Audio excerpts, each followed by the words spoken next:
জীবনে কখনো কোনো বস্তুর মোহ করিবে না।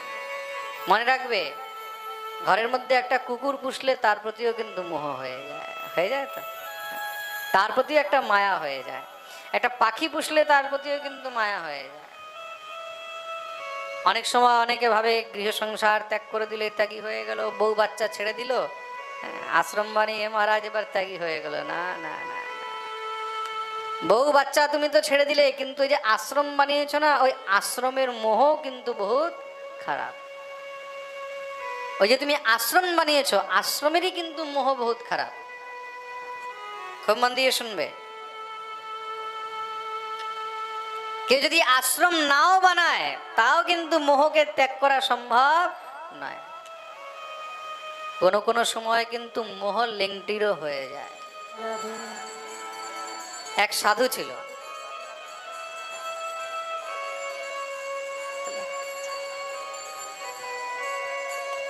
बोलिए वृंदावन बिहारी लाल की जय।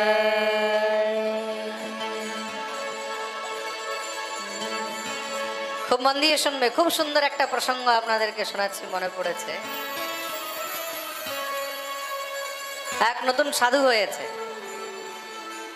সাধু হয়েছে, গুরুদেব বলেছে কোনো জিনিসের প্রতি মোহ রাখবে না। গুরুদেব বলেছে কোনো জিনিসের প্রতি মোহ রাখবে না। আশ্রমে আছে, সেবা করে।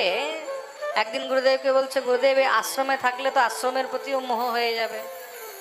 গুরুদেব বলছে, দেখো সেই মোহ আলাদা জিনিস, কিন্তু তুমি আশ্রমে থেকেও যদি ঠাকুর সেবা গুরুর সেবা নিয়ে থাকো তাহলে সেই মোহে পড়বে না। বলছে, না না গুরুদেব, আমি আশ্রমে আর থাকতে চাই না,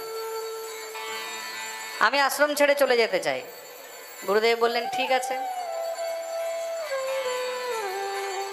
শিষ্য যাচ্ছে, যার সময় এত ত্যাগী, তার ভিতরে এত ত্যাগ, যার সময় সঙ্গে কিছু নিয়ে যায়নি, কোনো কাপড় চোপড় কিচ্ছু নিয়ে যায়নি, শুধু মহারাজ লেংটি পরে আর গায়ের মধ্যে একটা চাদর দিয়ে বেরিয়ে গেছে, হাতে একটা কমণ্ডলু, লেংটি আর একটা চাদর।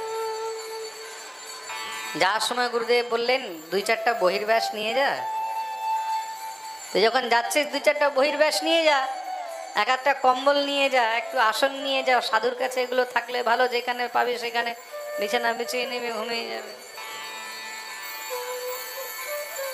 এখন মহারাজ সেই শিষ্য গুরুদেবকে বলছে, না না বাবা, আমি কিচ্ছু নিয়ে যাব না, আমি কোনো জিনিসের প্রতি মোহ রাখতে চাই না, আমি একদম মোহ ত্যাগ করে যেতে চাই। কোনো জিনিস নিয়ে গেলে তার প্রতি আসক্তি থাকবে, মোহ থাকবে। গুরুদেব বললেন, আচ্ছা তুই তাই ভাবছিস, মনে রাখবি তুই যে লেংটি পরে যাচ্ছিস না, মোহ কিন্তু এই লেংটিরও হতে পারে। গুরুদেব বললেন, তুই যে লেংটি পরে যাচ্ছিস, মোহ কিন্তু এই লেংটিরও হতে পারে। গুরুদেব, লেংটির কি আর কোনো মোহ হতে পারে? গুরুদেব বললেন, আমার কথাটা মনে রাখিস কিন্তু। ঠিক আছে গুরুদেব, প্রণাম করে চলে গেল। জঙ্গলের মধ্যে গিয়ে খুব সুন্দর একটা পর্ণকুটি বানিয়েছে। পর্ণকুটি মানে ঘাস ফুস দিয়ে কুটি বানিয়েছে, বানিয়ে এবার তার মধ্যেই থাকে, ভজন করে, পাশের গ্রামে যায়, মাধুকরি করে নিয়ে আসে। নিজে রান্নারও কোনো সিস্টেম রাখেনি, রান্না করতে গেলে তো আবার গ্যাস চুলা ওভেন রাখতে হবে। পাশের গ্রামে যায়। আমাদের বৃন্দাবনের মধ্যে, ব্রজের মধ্যে বেশিরভাগ সাধুরা মাধুকরি করে কিন্তু তারা জীবন নির্বাহ করে। এটা হলো নিবৃত্তি মার্গের কথা, কিন্তু প্রেম সে বলো রাধে রাধে। তারা মাধুকরি করে তারপরে জীবন নির্বাহ করে, মানে ব্রজবাসীদের ঘরে গেল, সেখান থেকে মাধুকরি করলো, চেয়ে নিল ভিক্ষা। কোনো ব্রজমাই দুইটা রুটি দিয়ে দিল, কে একটা রুটি দিয়ে দিল, একটু সবজি দিয়ে দিল, বাস ঘরে এসে পেয়ে নিল। আছে এমন এমন সাধু আছে আমাদের ব্রজের মধ্যে, আপনারা ভাবতেও পারবেন না।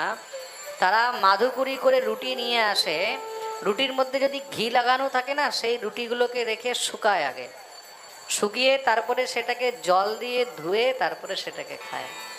এমন এমন সাধু আমি দেখেছি, এখনো আছে। সেই রুটিটাকে নিয়ে এসে জলের মধ্যে ধুয়ে তারপরে খায়। বিচার করে দেখুন, সবজি পর্যন্ত আনে না মাধুকরি করে, সবজি আনে না, দুধ আনে না। কেন? দুধ খেলে তো শরীরের মধ্যে বিকার উৎপন্ন হতে পারে। দুধ, দই, ছানা, মিষ্টি এগুলো তো বিকার উৎপন্ন করে, তারা দুধ খায় না, তারা সবজিও খায় না। কেন? আজকাল মহারাজ অনেক ঘরে ঘরে সবজির মধ্যে অনেক প্রকারের মশলা দেয়, গরম মশলা, সবজি মশলা, এই মশলা সেই মশলা, মশলার মধ্যে অনেক প্রকারের, হ্যাঁ, অনেক অনেক কিছু থাকে। তার জন্য সাধুরা সেই সবজিও পায় না। রুটি নিয়ে আসলো, রুটিটাকে ধুয়ে জল দিয়ে খেয়ে নিল, একটু লবণ নিয়ে নিলে নিয়ে নিল। প্রেম সে বলো রাধে রাধে। এইভাবে সে এই সাধুর জীবন নির্বাহ হচ্ছে। 2 লেংটি রেখেছে, 1 লেংটি পরে আরেক লেংটি ধুয়ে রেখে দেয় শুকিয়ে। তা যেখানে মানুষ থাকবে সেখানে মানুষের কাছে কিন্তু জীবজন্তুও চলে আসে। আপনি দেখবেন যে ঘরের মধ্যে এতদিন পর্যন্ত মশা মাছি কিছু ছিল না, আপনি 2 দিন থাকুন, দেখবেন মশা মাছি সব চলে আসবে, হয়তো। এখন মহারাজ বাবাজির কুটিয়ার মধ্যে কোথা থেকে একটা ইঁদুর ঢুকে গেছে। বাবাজির কুটিয়ার মধ্যে কোথা থেকে একটা ইঁদুর ঢুকে গেছে। এখন ইঁদুর গিয়ে কি করেছে, বাবাজির লেংটিটাকে পুরো কেটে দিয়েছে। বেচারার কাছে মহারাজ সেই সম্বল ছিল লেংটি, লেংটি কেটে দিয়েছে। গুরুদেব বলেছিল কিছু বহির্ব্যাস নিয়ে যা, কখন কোন সময় কাজে লাগে, তখন তো আনেনি। ত্যাগ, নববৈরাগ্য, নতুন নতুন ত্যাগ। আহা হা। আর নতুন নতুন যখন কেউ বাবাজি হয় না, যখন নতুন নতুন ত্যাগ হয়, তখন দেখবে আরে বাপরে একদম খালি গায়ে লাফায়। প্রেম সে বলো রাধে রাধে। তারপরে আস্তে আস্তে আস্তে আস্তে যখন বৈরাগ্য ঠান্ডা হয়, তখন দেখবে একদম মহারাজ যে কাল পর্যন্ত খালি গায়ে লাফাচ্ছিল, দেখবে হাতের মধ্যে মহারাজ 40,000 টাকার ঘড়ি পরে ঘুরছে, সেই বাবাজি। এগুলোকেও দেখেছি আমি। তাদের রুমের মধ্যে গিয়ে দেখবে মহারাজ 6,000 টাকার মাউথ ফ্রেশনার রয়েছে, ত্যাগী ত্যাগী বাবার ঘরের মধ্যে। যিনি গৃহ ত্যাগ করেছে তার বাড়িতে 6,000 টাকার মাউথ ফ্রেশনার, 800 টাকা দামের ডিও। আহা, একদম আধুনিক ত্যাগী। প্রেম সে বলো রাধে রাধে। কাপড়, ওরে বাপরে, আপনারা হয়তো 100 টাকা মিটার, 150 টাকা মিটারের কাপড় পরবেন, ওনারা 5,000, 6,000, 10,000 টাকার নিচের মটকা সেট, হ্যাঁ, খাদি ছাড়া কাপড় পরবেন, হাই ফাই করে। এটা হলো ত্যাগীদের লক্ষণ। প্রেম সে বলো রাধে রাধে। এগুলো হলো বর্তমান ত্যাগী। বেশি না, 40-50 লাখ টাকার গাড়ির নিচে ওনারা যাত্রা করেন না। এটা হলো ত্যাগী।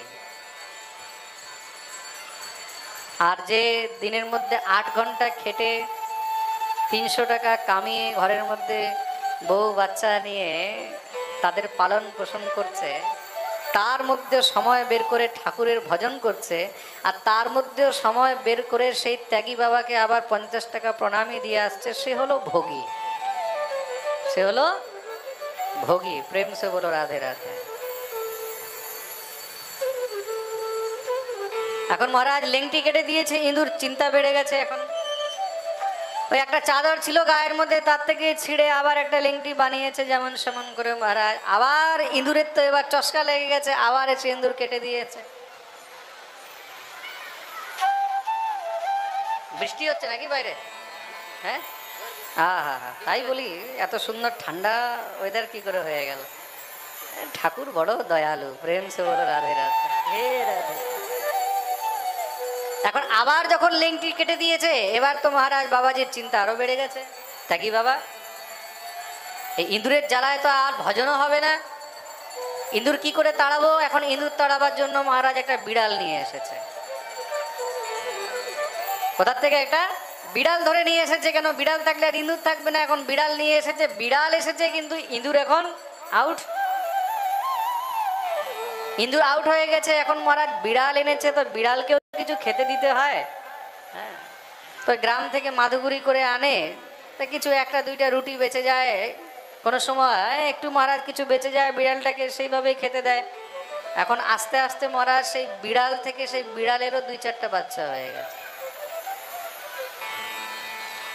বিড়ালেরও 2-4টা বাচ্চা হয়ে গেছে। এখন মহারাজ বিড়ালের 2-4টা বাচ্চা হয়ে গেছে, এখন তো বিড়ালের সংসার বড় হয়ে গেছে। আগে মাদুগুরি করে 4টা রুটি আনলেই হয়ে যেত, এখন মেঘে খুঁজে 10-12টা রুটি আনতে হয়, কেন ঘরের মধ্যে বিড়ালের বাচ্চা আছে। মাদুগুরি করতে যায়, এখন গিয়ে গিয়ে বলে মা 2টা রুটি একটু বেশি দিয়ে দিও, কেন আমার এখানে একটু বিড়ালের বাচ্চা আছে। মাঝে মধ্যে একটু দুধও চেয়ে নিয়ে আসে, বিড়ালগুলো একটু দুধ টুধ খায়, তো তার জন্য এখন মহারাজ দেখতে দেখতে 2-4টা বাচ্চা থেকে 8-10টা বিড়াল হয়ে গেছে। এখন মহারাজ ভক্তরা বলছে, বাবা রোজ কোথায় কোথায় কি করে এত দুধ দেবো তোমাকে? 2 কেজি 4 কেজি গরু দুধ দেয়, তার মধ্যে 1 কেজি 2 কেজি তোমাকেই দিয়ে দিতে হয়। একটা কাজ করো বাবা, বলে কি, একটা তোমাকে গরু দিয়ে দিচ্ছি, গোদান করে দিচ্ছি, তুমি আশ্রমের মধ্যে একটা গরু রেখে নাও, তোমার জন্য দুধ হয়ে যাবে, বিড়ালগুলোর জন্য দুধ হয়ে যাবে। বাবাজি বলল, কথা তো ঠিকই বলেছ, গরু হলে তাহলে আর দুধের সমস্যা হবে না। কোনো ভক্ত গরু গিফট করে দিয়েছে, দান করে দিয়েছে, গোদান হয়ে গেল। মনে রাখবে, সাধুদেরকে মায়ার মধ্যে জড়ায় কে? আমাদের মতন ভক্তরাই জড়ায়। প্রেম সে বলো রাধে রাধে। বাবা একটা গরু নিয়ে নেন। এখন বাবাজি একটা গরু নিয়ে এসেছে, এখন গরু দুধ দিচ্ছে, মহারাজ সঙ্গে বাছুরও তো আছে। এখন গরু বাছুর দেখতে দেখতে মহারাজ 1 বছর পরে সেই 2 গরু থেকে 4 গরু হয়ে গেছে। 2 গরু থেকে এখন 4 গরু হয়ে গেছে। এখন তাদের খাবারের জন্য তো ব্যবস্থা চাই মহারাজ, খোল চাই, আটা চাই, হ্যাঁ, সেই খড় চাই, ভুষ চাই, সব কিছু চাই। আস্তে আস্তে মহারাজ কুটিয়ার সঙ্গে সঙ্গে আরো কুটিয়া বেড়ে গেছে, গরুর জন্য জায়গা বেড়ে গেছে। এই বাড়তে বাড়তে মহারাজ, এগুলো কিন্তু শুধুমাত্র একটা লেংটির সংসার। এই সব কিছু কিসের জন্য হয়েছে? শুধু একটা লেংটি বাঁচাবার চক্করে। এখন মহারাজ একটা গরুর জায়গায় ছিল 2টা, 2টার জায়গায় 4টা, 4টার জায়গায় 6টা। বাবাজি তো এখন ক্লান্ত হয়ে যায় সেবা করতে করতে, আর ভজন হয় না। গ্রামের থেকে কাউকে না কাউকে ধরে নিয়ে আসে, এই তুই একটু গো সেবা কর, তুই একটু গো সেবা কর। একবার কোনো ভালো ভক্ত বলছে, বাবা এই রোজ রোজ গ্রামের থেকে একে ওকে ধরে নিয়ে আসেন, এইভাবে কতদিন ধরে সেবা চলবে? তাহলে বলে একটা পার্মানেন্ট সেবক রাখুন। পার্মানেন্ট আর কে থাকবে? বলে বাবা একটা কাজ করুন, আপনি না বিয়ে করে ফেলুন। আমাদের গ্রামে একটা মেয়ে আছে, খুব ভালো শিক্ষিত মেয়ে, একটু বয়স হয়ে গেছে, বিয়ে হচ্ছে না। আমরাও ভাবছি একটু তাড়াতাড়ি বিয়ে হয়ে যাক। একটা কাজ করি, আপনার সঙ্গে বিয়ে দিয়ে দিই। ঘরের মধ্যে এখন গুরুমা চলে আসবে, গুরুমা একটু সেবা করে নেবে। তাই কি বাবা ভাবলো, কথা তো ঠিকই বলেছে। এই গরুগুলোর সেবা কি করে হবে? সেবার জন্য, আমার জন্য বিয়ে করছে না। কার জন্য? ওই গরুগুলোর সেবার জন্য। এখন মহারাজ গুরুদেব বিয়ে করলেন, একটা গুরুমাও চলে এসেছে। এখন যখন গুরুমা ঘরের মধ্যে এসেছে, তখন খালি একা একা তো আর গুরুদেব গুরুমা থাকবে না। আস্তে আস্তে দেখতে দেখতে ঘরের মধ্যে মহারাজ ছোট ছোট 2-4টা আরো গুরুদেব চলে এসছে।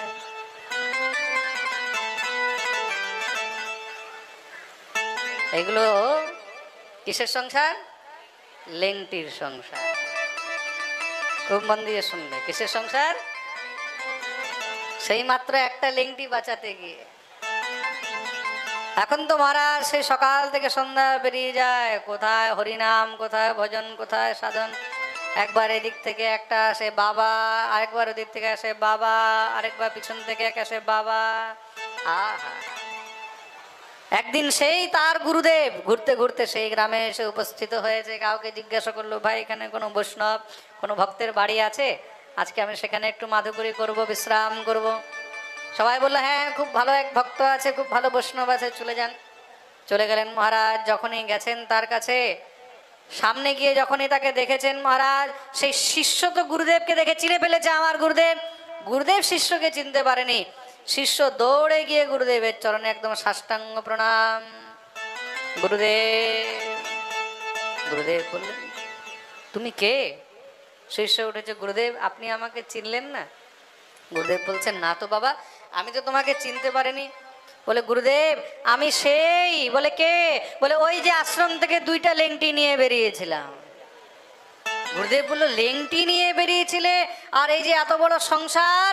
বলছে, গুরুদেব এই সব হলো ওই লেংটির সংসার। বলিয়ে ভক্ত বৎসল ভগবান কি জয়।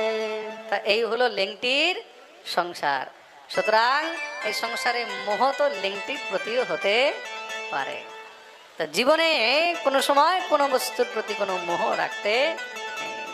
শাস্ত্র বলছে, মোহতে নরকে গতিহীন। बोलिए वृंदावन बिहारी लाल की जय।